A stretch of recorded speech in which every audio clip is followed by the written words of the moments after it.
Bienvenue au podcast de La Supply. Aujourd'hui, on plonge dans un sujet vraiment incontournable, l'état actuel de l'intelligence artificielle dans les entreprises en 2025. Bonjour. Oui, un sujet vaste et qui évolue très vite. Exactement. Et pour nous guider, on va s'appuyer sur une enquête mondiale toute récente de McKinsey. Elle vient juste de sortir. Notre mission, si on peut dire, c'est de décrypter ensemble où en sont vraiment les organisations, comment elles adoptent l'IA, qu'est-ce que c'est que ces fameux agents IA dont on parle de plus en plus, et surtout quel est l'impact réel sur la performance.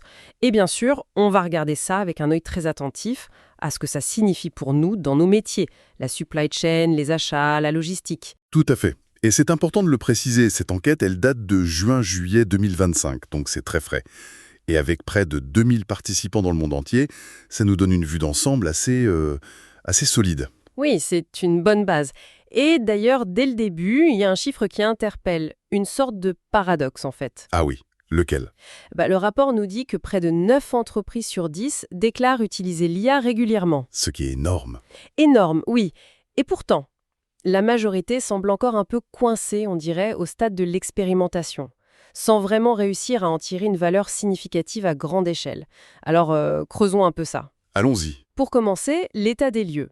L'adoption globale. Ce chiffre clé, donc, 88% des répondants qui utilisent l'IA régulièrement dans au moins une fonction métier. Oui, à 98%. C'est une nette augmentation par rapport à l'année d'avant où on était à 78%. Donc clairement, l'IA s'installe, elle est de plus en plus présente. Indéniablement. Mais, voilà, il faut tout de suite nuancer. Derrière ce gros chiffre, la réalité, elle est plus contrastée. L'enquête nous dit qu'en fait, seul un tiers environ des entreprises a vraiment commencé le déploiement à grande échelle, le scaling comme ils disent. seulement un tiers? Oui, ce qui veut dire que près des 2 tiers sont encore en phase de test, d'expérimentation ou de projet pilote. Donc, la diffusion est large en surface, oui, mais souvent, elle reste assez superficielle, pas très profonde. D'accord. Et on voit aussi une différence assez nette selon la taille des entreprises, non? Ah oui. Le 38% des entreprises françaises dans Gain de Cycle en ont perd 22 pour les PME, 16 pour les TPO et 9 pour les startups.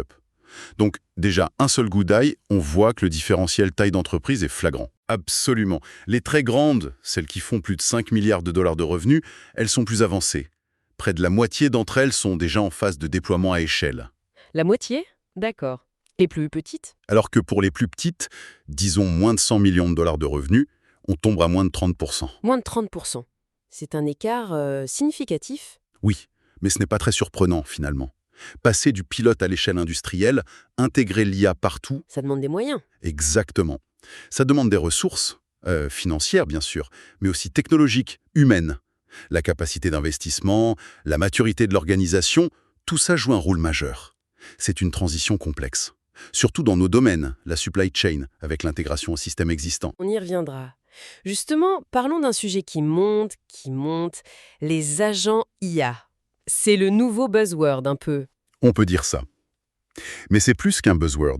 C'est une évolution importante de l'IA. Alors, de quoi s'agit-il exactement? Pour qu'on soit tous sur la même page. En gros, ce sont des systèmes d'IA, souvent basés sur des modèles de fondation, qui sont capables non seulement de comprendre ou générer du texte, mais aussi d'agir de manière autonome. Ils peuvent planifier et exécuter des tâches complexes en plusieurs étapes, que ce soit dans le monde digital ou même en interagissant avec le monde physique. Agir de manière autonome, ça ouvre des perspectives. Ah oui, et l'intérêt est très, très fort. L'étude le montre bien. 62% des entreprises, donc quasiment les 2 tiers, sont au moins en train d'expérimenter avec ces agents. 62%. C'est énorme. On retrouve le même schéma. Exactement. Le déploiement à échelle, quand on creuse un peu, il reste très limité. Souvent, ça ne concerne qu'une ou deux fonctions bien précises dans l'entreprise. D'accord. Et si on regarde fonction par fonction, il n'y en a aucune où plus de 10% des entreprises auraient déployé des agents IA à grande échelle. Aucune. Donc on est encore très loin d'une vague massive, c'est vraiment le début. C'est le tout début. Et où est-ce que ça commence à bouger le plus alors? Pour l'instant, les domaines les plus avancés, c'est l'IT. L'informatique interne. Oui, par exemple, pour automatiser la gestion des tickets de support, les fameux service desk. Et aussi la gestion des connaissances, le knowledge management, pour faire des recherches d'infos très pointues. Et par secteur d'activité? Sans grande surprise, c'est la tech, les médias et télécoms, et aussi le secteur de la santé, qui semble avoir une petite longueur d'avance. D'accord. Et alors, la question qui nous brûle les lèvres, Et la supply chain, la gestion des stocks. Est-ce que ces agents IA commencent à y faire leur apparition? Eh bien, les données du rapport sont assez claires là-dessus. Le déploiement à échelle des agents IA dans la fonction Supply Chain Inventory Management, il est encore très très faible. Ah bon? Oui, on tourne autour de 4% en moyenne. Seulement 4%? C'est bien moins que l'IT ou le knowledge management alors? Oui, l'IT est à 9%, le Knowledge Management à 7%. Donc on est clairement en dessous. Et pourquoi ce décalage, à votre avis, c'est plus compliqué en supply chain? C'est une excellente question. Et la réponse est probablement un mélange de facteurs. Déjà, il y a la complexité intrinsèque de nos opérations. On parle de flux physiques, de dizaines, centaines de partenaires, d'aléas constants. Oui, c'est moins prévisible qu'un helpdesk. Voilà. Ensuite, il y a le besoin crucial de données. Des données ultra fiables, souvent en temps réel. Et ça reste un énorme défi dans beaucoup d'entreprises. La qualité de la donnée, sa disponibilité, Le nerf de la guerre. toujours. Et puis, il y a les défis d'intégration. Intégrer ces agents avec les ERP, les WMS, les TMS, sans parler des connexions avec les systèmes des fournisseurs, des transporteurs, c'est un sacré chantier technique et organisationnel. Donc un potentiel immense, on le sent bien, mais des obstacles très concrets pour le moment. C'est exactement ça. Bon, parlons d'impact, justement. Est-ce que toute cette IA, même si elle n'est pas toujours déployée à fond, est-ce qu'elle commence à se voir sur les résultats finaux? L'impact sur l'EBITDA global, par exemple? Alors, sur l'EBITDA global, le bénéfice avant intérêt et impôts, le rapport est assez modéré. Seuls 39% des répondants disent que l'IA a eu un impact, quel qu'il soit, sur l'EBIT de leur entreprise. Moins de 40%. Et pour cela, l'impact est important? En général, non. Pour la majorité de ces 39%, l'impact reste inférieur à 5%. Donc, sur la ligne du bas du compte de résultat global, l'effet massif n'est pas encore là pour la plupart. D'accord. Mais peut-être que les bénéfices sont ailleurs, plus qualitatifs? Exactement, c'est ce que suggère l'enquête. Si on regarde les bénéfices plus qualitatifs, là les chiffres sont bien meilleurs. Par exemple, 74% des entreprises constatent une amélioration de leur capacité à innover grâce à l'IA. Ah oui, 2/3, hein? Ça, c'est significatif. Très significatif. Et environ 45%, donc presque la moitié, notent aussi une meilleure satisfaction client et une meilleure différenciation par rapport à leurs concurrents. Donc l'IA agirait d'abord comme un moteur d'innovation, d'amélioration des expériences. C'est ça. Avant, peut-être, de se traduire massivement en euros sur le résultat net. Ça prend du temps. Regardons ça de plus près fonction par fonction. Pour les réductions de coûts, par exemple, le rapport cite l'ingénierie logicielle, l'industrie manufacturière, l'IT, comme les champions. Et la supply chain dans tout ça? Alors, pour la fonction Supply Chain Inventory Management, les résultats sont quand même loin d'être négligeables. Plus de la moitié, 51% exactement, des entreprises qui utilisent l'IA dans ce domaine rapportent une baisse des coûts grâce à elle. Plus la moitié, c'est bien. C'est bien, même si c'est un peu en dessous des fonctions de tête comme l'ingénierie logicielle qui est à 56%. Après, il faut voir que cette baisse, elle reste souvent modeste. Pour 37%, c'est 10% ou moins. D'accord. Mais on a quand même une part non négligeable, à peu près 15% au total, qui rapporte des baisses de coûts supérieures à 10%. Donc oui, l'IA aide clairement à optimiser les coûts dans la supply chain. C'est tangible. Et de l'autre côté, l'augmentation des revenus. Le rapport met en avant le marketing, les ventes, la stratégie, le développement produit. Où se situe la supply chain sur ce plan-là? Elle s'en sort bien aussi en fait. 57% des utilisateurs d'IA dans la supply chain rapportent une augmentation des revenus. Ah, même un peu plus que pour les coûts, hein. Oui, c'est un bon score. Mais là encore, un peu en retrait par rapport aux fonctions qui sont directement face aux clients, comme le marketing et les ventes, qui sont à 67%. Et l'ampleur de la hausse, c'est pareil? Souvent modeste? Oui, c'est le même constat. Pour 43% des répondants, la hausse est de 5% ou moins, et environ 14% seulement voient une hausse supérieure à 5%. Qu'est-ce que ça nous dit tout ça sur le rôle de l'IA en supply chain aujourd'hui? Ça suggère que pour l'instant, en tout cas, l'IA dans notre domaine est surtout perçue et utilisée pour améliorer l'efficacité opérationnelle, optimiser les processus existants, réduire les gaspillages, les coûts. L'optimisation, avant tout. Voilà, plus que pour générer directement du nouveau chiffre d'affaires. Bien sûr, une supply chain plus efficace, plus fiable, ça contribue indirectement à la satisfaction client et donc à la croissance. Mais l'impact direct sur les revenus semble moins évident ou moins prioritaire que dans d'autres fonctions plus orientées marché. C'est logique. Mais alors, l'étude a identifié un groupe qui se détache vraiment, non?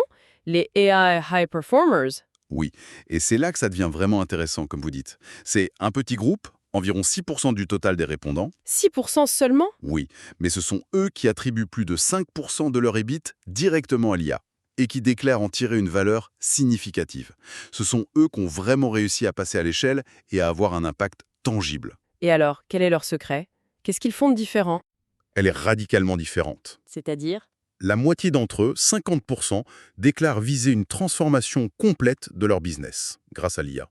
Une transformation, carrément. Oui, alors que chez les autres entreprises, ce chiffre tombe à seulement 14%.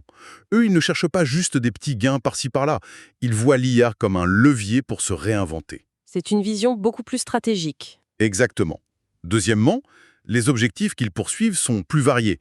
Bien sûr, l'efficacité, la réduction des coûts, ça reste important pour eux, à 84%, comme pour tout le monde d'ailleurs qui est à 82%. Ok, ça c'est la base. Cibler aussi la croissance, 80% contre 50% chez les autres, et l'innovation, 79% contre 50%.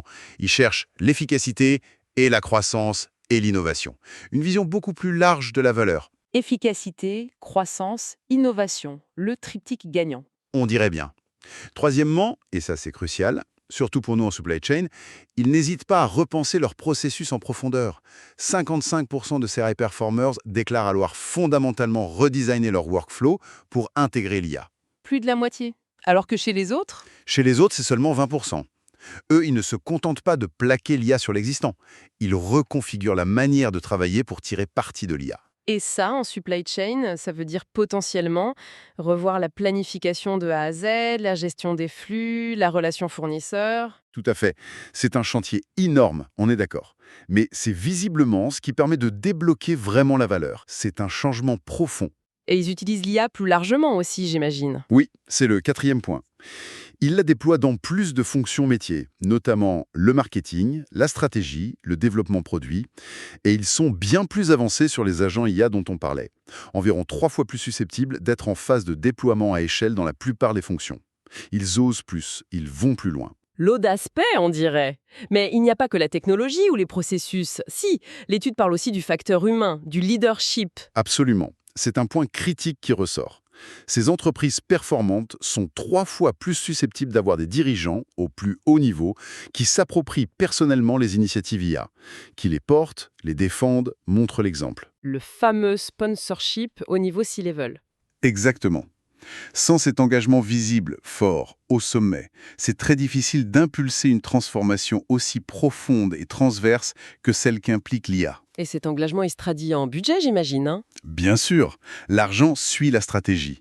Plus d'un tiers, 35% pour être précis, de ces leaders consacrent plus de 20% de leur budget digital total à l'IA. Un cinquième du budget digital. C'est énorme. Et chez les autres? Chez les autres, c'est seulement 7%. L'écart est considérable. L'ambition est donc clairement soutenue par l'investissement. Donc, ambition, objectif large, refonte des processus, leadership fort, investissement, c'est la recette. C'est une bonne partie de la recette, oui. Et l'étude ajoute que ces entreprises appliquent aussi de manière plus systématique un ensemble de bonnes pratiques. Une stratégie IA claire, alignée sur le business, attirer et développer les bons talents, avoir un modèle opérationnel agile, une infrastructure techno et data solide et un focus constant sur l'adoption par les équipes et le passage à l'échelle. Le framework Rewired de McKinsey, en somme. Et il y avait aussi cette notion intéressante de human in the loop, l'humain dans la boucle. Oui, c'est essentiel. Avoir des processus clairs pour savoir quand et comment un humain doit intervenir, valider, superviser une décision ou une action prise par l'IA. Surtout en supply chain, où les décisions ont des conséquences très concrètes. Les leçons de ces high performers sont donc précieuses. Le succès ne viendra pas juste en achetant une technologie. Il faut cette vision stratégique ambitieuse, ce leadership, cette volonté de repenser nos processus clés. Planification, stock, transport, fournisseurs et cette capacité à intégrer intelligemment l'humain et la machine. Très clair. Abordons maintenant une question qui revient souvent et qui inquiète parfois, l'impact sur l'emploi. Qu'est-ce que l'enquête nous dit des attentes pour l'année à venir? Alors, les attentes sont assez partagées en fait. Il n'y a pas de consensus massif. Environ un tiers, 32%, des répondants s'attendent à une réduction globale des effectifs de leur organisation à cause de l'IA, d'au moins 3%. Un tiers, d'accord. Et les autres? Une part plus importante, 43%, pense qu'il y aura peu ou pas de changement net. Et 13% anticipent même une augmentation des effectifs liés à l'IA. Donc c'est assez partagé. Réduction, stabilité, voire augmentation? Oui. Mais ce qui est intéressant, c'est quand on compare ces attentes pour l'année prochaine avec ce qui s'est réellement passé l'année dernière. Ah! Quelle est la différence? Les attentes de réduction sont nettement plus fortes pour l'année à venir que les réductions qui ont été effectivement observées l'an passé. Ça pourrait suggérer qu'on anticipe une accélération de l'impact de l'IA sur l'emploi. Peut-être parce que les déploiements deviennent plus matures, plus étendus. Une accélération potentielle. Et si on regarde spécifiquement notre domaine, la supply chain et la gestion des stocks? On retrouve un peu cette tendance. L'an dernier, 17% des entreprises ont rapporté une baisse des effectifs dans cette fonction à cause de l'IA. 17%. Mais elles sont presque 2 fois plus nombreuses, 32%, à anticiper une baisse pour l'année prochaine. Ah oui, l'attente est bien plus forte. Et pour les hausses d'effectifs? Là, c'est stable. 11% ont vu une hausse l'an dernier et 11% anticipent une hausse l'année prochaine. Donc une attente de baisse qui augmente fortement et une attente de hausse qui reste stable. Ça suggère quoi? Ça illustre bien la double dynamique qui est probablement à l'œuvre et qui va sans doute s'intensifier. D'un côté, oui, l'IA et l'automatisation vont prendre en charge certaines tâches, les plus répétitives, les plus analytiques peut-être, ce qui peut conduire à des réductions sur certains postes existants. L'automatisation classique en quelque sorte. Oui, mais de l'autre côté, l'IA crée aussi de nouveaux besoins, des besoins en compétences différentes, en analyse de données avancées, en gestion et maintenance des systèmes IA eux-mêmes, en supervision des agents autonomes, en réingénierie des processus pour intégrer l'IA. De nouveaux métiers, de nouvelles compétences. Exactement. D'ailleurs, le rapport confirme que les entreprises, surtout les grandes, continuent de recruter activement des profils liés à l'IA. Des ingénieurs logiciels, des data engineers, des data scientists. Donc, l'IA ne fait pas disparaître le travail globalement, mais elle le transforme, profondément, y compris dans la supply chain. Elle change la nature des tâches et les compétences qu'il faut avoir. C'est une transformation plus qu'une destruction alors. C'est ce que les données semblent indiquer pour l'instant, oui. Terminons par la gestion des risques. On entend beaucoup parler des risques liés à l'IA, biais, opacité, sécurité. Est-ce que les entreprises prennent ça plus au sérieux? La bonne nouvelle d'après le rapport, c'est que oui. Il y a une prise de conscience. En moyenne, les entreprises disent mettre en place des mesures pour mitiger, pour contrer 4 risques différents liés à l'IA. 4. Et c'était combien avant? Ce n'était que 2 en 2022, donc ça a doublé. On prend le sujet plus au sérieux. C'est rassurant. Et quels sont les risques qui se matérialisent le plus, ceux dont les entreprises ont vraiment subi les conséquences? C'est très nettement l'inexactitude. L'inexactitude des résultats, des prédictions, des analyses fournies par l'IA. 30% des répondants disent en avoir subi des conséquences négatives. C'est de loin le premier. Un tiers des entreprises ont eu des problèmes d'exactitude. C'est beaucoup? C'est beaucoup, oui. Loin derrière, on trouve les atteintes à la propriété intellectuelle. Par exemple, si l'IA génère du contenu qui viole des droits d'auteur, 10%. Et les problèmes de cybersécurité spécifiques à l'IA, 8%. Et du coup, quels sont les risques qu'on essaie le plus de mitiger? L'inexactitude, logiquement. Logiquement, oui. C'est le risque le plus souvent adressé. 54% des entreprises mettent en place des mesures pour le contrer. Suivi de près par la cybersécurité, 51%. Et l'explicabilité, la transparence des modèles, on en parle beaucoup. C'est un point intéressant. L'explicabilité ou le manque d'explicabilité, c'est un risque dont les conséquences sont quand même assez fréquentes. 14% disent les avoir subis. Mais il est moins systématiquement adressé par des mesures de mitigation. Seulement 38% le font. Pourquoi? C'est trop compliqué? C'est probablement plus compliqué, oui. Ça reste un défi technique et méthodologique important, surtout avec les modèles les plus complexes, comme les grands modèles de langage. Savoir pourquoi l'IA a pris telle ou telle décision. Et il y a un paradoxe apparent avec les high performers, non? Concernant les risques. Oui, c'est ça qui est contre-intuitif au premier abord. Ces fameux high performers, ceux qui tirent le plus de valeur de l'IA, ce sont aussi eux qui rapportent avoir subi plus de conséquences négatives liées au risque, notamment sur des sujets comme la propriété intellectuelle ou la conformité réglementaire. C'est bizarre, non? Si on est meilleur, on devrait avoir moins de problèmes. En fait, c'est assez logique quand on y pense. Comme ils sont plus audacieux, qu'ils déploient l'IA sur des processus plus critiques, plus transformateurs, ils s'exposent mécaniquement davantage aux risques. Ils sont en première ligne, ils défrichent. Ils prennent plus de risques, donc ils rencontrent plus de problèmes. Voilà.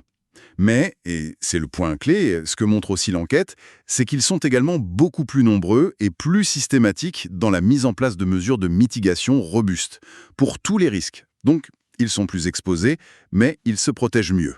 C'est le prix à payer pour l'ambition alors, hein. On pourrait dire ça. C'est le prix de l'ambition et de l'innovation.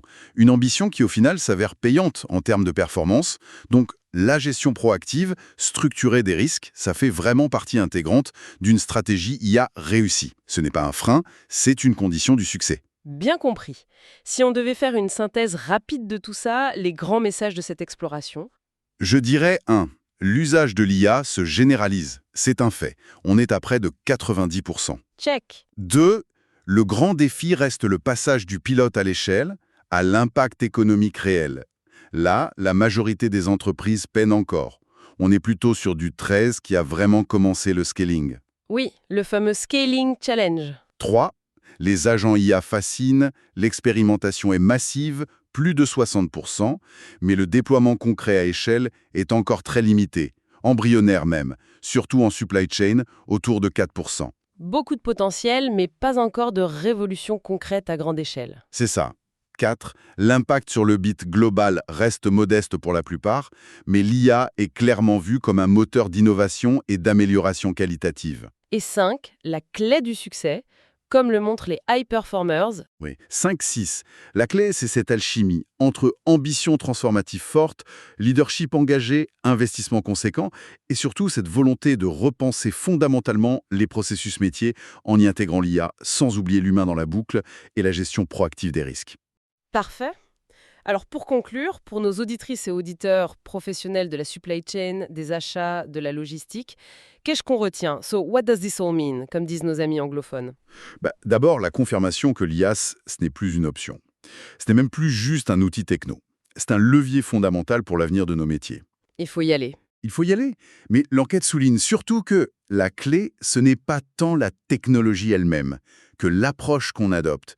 Il faut une vision stratégique, intégrée, et surtout, il faut être ambitieux.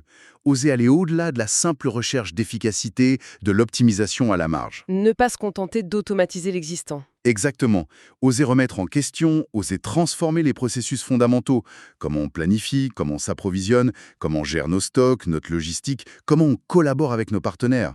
Ça demande d'investir dans les compétences, dans les plateformes data et techno. Ça demande d'intégrer l'IA intelligemment dans le quotidien, avec le bon équilibre homme-machine. Et ça demande de maîtriser les risques. Un vrai programme de transformation, en fait. C'est ça. Le potentiel est immense, notamment avec ces agents IA qui pourraient un jour orchestrer des chaînes logistiques complexes de bout en bout. Mais ça ne se fera pas tout seul. Ça demandera des efforts soutenus d'intégration, de fiabilisation et de transformation des organisations. C'est une perspective exigeante, c'est sûr, mais plutôt stimulante aussi. Et ça m'amène à une dernière question, une pensée un peu provocatrice pour la route. Je vous écoute. Améliorer, mais carrément réinventer la collaboration et la prise de décision au sein de nos écosystèmes supply chain étendus. Est-ce qu'on peut imaginer des agents capables d'orchestrer de manière quasi autonome les interactions complexes entre tous les acteurs, fournisseurs, usines, transporteurs, entrepôts, clients, pour créer des chaînes de valeur radicalement plus agiles, plus transparentes, plus résilientes face aux chocs? Une sorte de tour de contrôle autonome et intelligent de l'écosystème. Vaste programme, en effet. C'est une vision fascinante et probablement pas si lointaine que ça technologiquement. La vraie question sera organisationnelle et humaine. On aura l'occasion d'en reparler, sans doute. Voilà qui conclut notre analyse d'aujourd'hui sur l'état de l'IA en 2025 et ses implications pour la supply chain grâce à cette étude McKinsey. Merci beaucoup pour cet éclairage. Merci à vous, c'était passionnant. Et merci à toutes et à tous de nous avoir écoutés. Restez connectés à la supply pour d'autres explorations des tendances et technologies qui façonnent notre secteur. À très bientôt.